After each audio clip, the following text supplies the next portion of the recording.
People often assume that healing means repair and maintaining contact with a parent.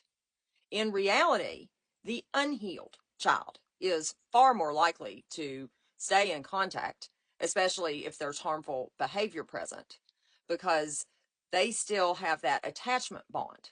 The adult child may feel obligation or guilt. They might fear abandonment or conflict. They may normalize dysfunction. This is just the way that it is. And they may still hope that their parent will change one day. Before awareness, the nervous system is focused on maintaining the connection at almost any cost, including self-suppression and sacrifice. As awareness increases, there is a shift. The adult child may begin to recognize the patterns more clearly, be able to better name what was minimized or denied, and they may feel the emotional impact of the behaviors a lot more intensely. And the child develops a stronger internal sense of self. This stage often involves tension. What was once tolerated becomes difficult to ignore. Boundaries are formed, and the parent's response really determines the future of the relationship. Two things typically happen. The relationship either adapts or distance occurs. If the parent shows some capacity for reflection, respect, and change, the relationship may adapt with new boundaries in place and more realistic expectations. If the parent continues minimizing, dismissing, being very emotionally volatile, blaming, playing the victim, just a general refusal to take accountability and no change in any patterns, the adult child often dramatically reduces contact or steps away entirely. This is not to be cruel or to punish, it's for self-preservation. It's not healthy to be in the environment that harmed you. Healing does not automatically lead to staying, it leads to clarity.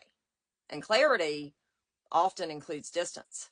Healing can allow for more neutral and limited contact in some cases. And this is where contact is made by conscious choice. It's not done out of obligation or fear.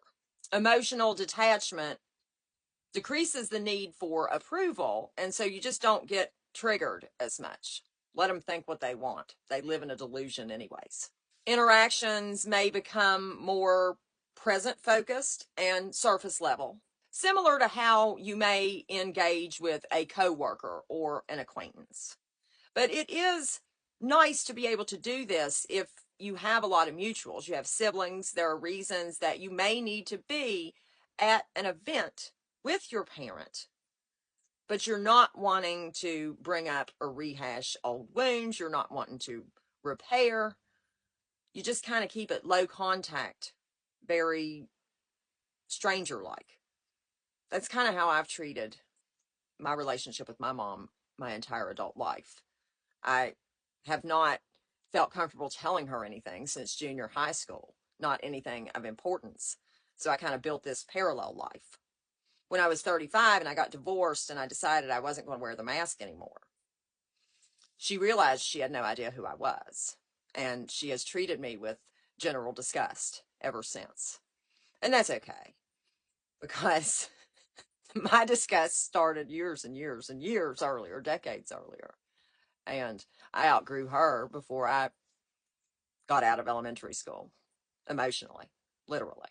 I built other support systems with my friends' parents and just other people, and I have not relied on her for emotional support pretty much my entire life. So it makes it easier to detach, perhaps, for me than others.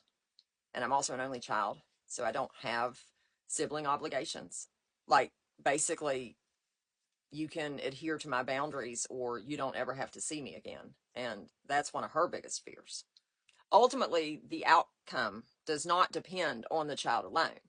It depends on whether the parent is able to deal with a relationship that involves honesty, respect, and accountability.